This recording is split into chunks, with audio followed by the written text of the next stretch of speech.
ফেসবুকের উপকার 1%, ক্ষতি 99%। এই কথাটি শুনে আপনাদের কাছে হয়তো খারাপও লাগতে পারে, বাট আপনারা আতঙ্কিত হতে পারেন। আতঙ্কিত হয়ে কোনো লাভ নেই। শুনুন এই গল্পটি, তাহলে আপনি বুঝতে পারবেন যে ফেসবুকে কতটা ক্ষতি করছে এবং কতটা লাভ করছে আমাদেরকে। ফেসবুকে উপকার 1%, ক্ষতি 99%। বাংলাদেশে ডিজিটাল সেবার পরিধি বাড়ছে নতুন নতুন সম্ভাবনা। তবে একই সাথে ডিজিটাল সেবার আড়ালে বাড়ছে অন্ধকার জগতে বিকৃতি। বিশেষত সামাজিক ফেসবুক যোগাযোগের মাধ্যমে বাড়ছে জিনা, বেবিচার ও দুধার্সে চলছে যৌনতার প্রকাশ্য রমরমা ব্যবসা। তরুণ তরুণী যুব সমাজ ডুবে যাচ্ছে অন্ধকারে। পরিবার, সমাজ, রাষ্ট্রের নজরদারি না থাকার কারণে ক্রমশ বিকৃত হচ্ছে এসব অপরাধ। তাই বলছি, প্রতিটি মানুষের ইমানি ও রুহানি শক্তি বাড়াতে হবে, বিরত থাকতে হবে ফাহেসা কথা বলা থেকে।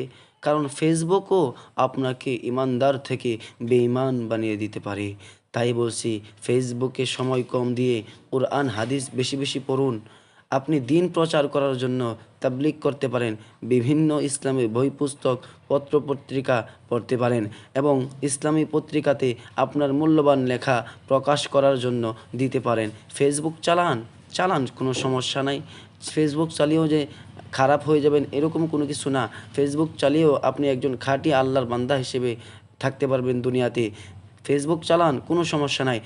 তবে দিন প্রচার করুন, সীমিত সময় ফেসবুক চালান, আল্লাহকে ভয় করুন ও তার ইবাদত করুন। প্রিয় দর্শক, আশা করছি এই উৎসাহমূলক ঘটনাটি এবং উৎসাহমূলক বাক্যগুলো আপনার অনেক ভালো লেগেছে। যদি ভালো লাগে তাহলে আমাদের চ্যানেলটিকে সাবস্ক্রাইব করবেন এবং আমাদের সাথেই থাকবেন। এই রিলেটেড সব ধরনের ভিডিও, ইসলামিক ভিডিও আমরা আপলোড করে থাকি। ভিডিওটি ভালো লাগলে লাইক করবেন, কমেন্ট করবেন, শেয়ার করবেন। আসসালামু আলাইকুম ওয়া রাহমাতুল্লাহ।